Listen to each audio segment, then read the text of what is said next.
Well, folks, if you buy the Doctor Who magazine this month, you're going to be hit with this little piece in the Doctor Who magazine coming out of the TARDIS to mark the 20 years of UK's LGBT plus History Month. Alex Hewitt argues that Doctor Who has always been, at its core, a definitely queer show since its very first episode in 1963. Now, I've watched An Unearthly Child, and I don't see anything queer about An Unearthly Child. Now, Warris Hussein has obviously read this little article because he's commented and came out and said that, yeah, it's vital that Doctor Who continues to be queer. Now, I don't know where they're getting all of this from, because An Unearthly Child to me is not. But wait till you hear what Alex's explanation is for this. Now, obviously, the article goes into more details. I've just taken this little snippet that I seen up on X here. And this just goes to show the stupidity, right? It just goes to show the delusion. And it just goes to show that RTD, or the people behind Doctor Who magazine, the people that are pushing all this, don't care if it makes sense or not. So the first ever episode of An Unearthly Child presents its catalyst character Susan as other in a way that suggests a subtle queerness. Her 1960s school teachers Ian and Barbara remark on how she doesn't quite fit in with anybody. Now, anybody that's watched An Unearthly Child, okay, will understand that the reason why Susan doesn't fit in is because she's from a different fucking century and she's a fucking alien. Like, these people, right, are seriously mentally ill that write this shit. I'm not messing. It's absolutely crazy, right, to even suggest, because you have somehow in your head said, well, the reason why she's different is because she happens to be queer. Like, I mean, it's 2025. We've been saying this since, what, 2016? That the world has gotten cuckoos and everybody is losing the plot. But Jesus Christ.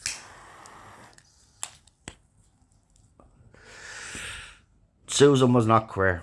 Doctor Who was not queer. Right? Ian and Barbara weren't queer. The characters in it weren't queer. Okay? You just want to make everything queer. And I don't get it. I actually don't get it. Right? It actually seems a little bit perverted to me, to be quite honest with you. This obsession with queerness and gayness and all of this other stuff. The bottom line is this. Is Doctor Who's a science fiction show. Okay, and nobody cares that anybody that's playing the character on the show happens to be trans, gay, or whatever, right? But if you make it about the fact that they're trans, gay, or whatever, well, then people are going to tune out because they tuned in to watch a science fiction show, not a biology lesson or a fucking social lesson. They tune in to watch science fiction. Now, Susan wasn't queer, okay? So leave it out. But I have seen the articles from the Radio Times and all of these other people defending how the show needs to continue to be woke. Now we've got all of this queer agenda.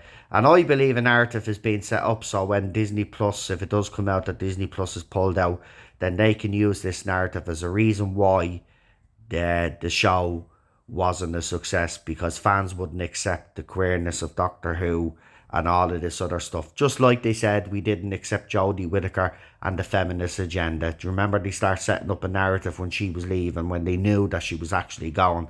They started setting up the narrative. Well, it didn't. It failed because fans wouldn't accept the female Doctor. And even Jodie herself recently has come back out with another article mounting about Doctor Who and her struggles with Doctor Who. So again, this is a narrative being set. So I'm really starting to believe now that something has gone wrong with Disney, and maybe Disney are gone, because this does seem to me that they're trying to set up a narrative the last couple of weeks now with all of these articles, with all of these things, saying that Doctor Who needs to stay woke and all of this. This is the reason why the ratings have failed. And we do have a tweet from Dimensions and Jenny. Now, for anybody that doesn't know, Dimensions and Jenny was Chris Chibnall's biggest simp. There was a lot of them. We used to call them J-bots, as you all know. And they have said the Nielsen ratings are American anyway. How the series performs in the UK is what matters most. And then the response to this was, you shills always need to move the goalposts. It hasn't been rated on the Disney Plus. It hasn't done well in the UK without outside investment. It's done and as a lifetime fan, Doctor Who being cancelled is a good thing. So they obviously believe the rumours that Doctor Who is being cancelled. But they do make a point about Jenny moving the goalposts here because, you know, right. So you're saying that the ratings in America don't matter, but during the Chris and Jodie era, they did matter, but now they don't matter. You also said there that the UK ones matter. Okay, so if the UK ones matter, even though they didn't matter when we were calling them out when they kept dropping, and you and others were coming out and saying that, well, they don't actually matter, but now they do matter. Right, well, they matter. Okay, so 2 point whatever it is million per episode is okay to you, is it? 2-3 million an episode is okay to you? It's not okay. Jodie Whittaker's the woman who fell to Earth, got what was it, 13 million, right? And you were all bragging about how successful it was, the most successful episode of Doctor Who in years. You were bragging, but now all of a sudden now, you know, the ratings matter after you saying after that initial rise, and then the show continued to decline over the next couple of years. You are saying that the ratings in the UK didn't actually matter, that the ratings didn't matter anymore. It was all about the streaming platforms and all this, because this is what you've all bragged about. But now they do matter. So make up your minds. They either matter or they don't matter. And if they do matter, by the way, the ratings are absolutely poor, right? And this is why Disney Plus is probably pulling the plug, right? They're poor, right? And the reason why they're poor is because the shite that I just showed at the very start of this video, right? All of that shite invested in the show that has no business of being in the show. Again, I will say it again. If LGBTQ plus want a representation in a TV show, that's absolutely fine. Don't use Doctor Who to do it though, right? If you're going to just make the characters all about that and not actually give them character development, make them interesting. You know what I mean? Like, I keep bringing up Captain Jack and stuff, right? But Captain Jack was a gay man or boy, whatever, because he liked men and women, right? Nobody was complaining that Jack was boy, because at the time he was given character development and then he even got his own show. And this is the thing. All of these little activists here will say, they hate trans people, they hate this, that and the other. Captain Jack was done properly, nobody had a problem. And this is the issue that we have with modern Doctor Who. You want to introduce all of these LGBTQ plus people into the show, that's fine. But if you're going to give them characters that's going to be LGBTQ plus, but then just make it about the fact that they're LGBTQ plus, and the fact that they're LGBTQ plus, they're all special somehow, then your Doctor Who fans are going to tune out. The mainstream audience is going to tune out, because that's not what they tuned in to watch Doctor Who for. They tuned in to watch Doctor Who, to watch space battles, the Doctor save worlds and go on adventures. That's what they watch Doctor Who for. They watch it for the intelligent writing.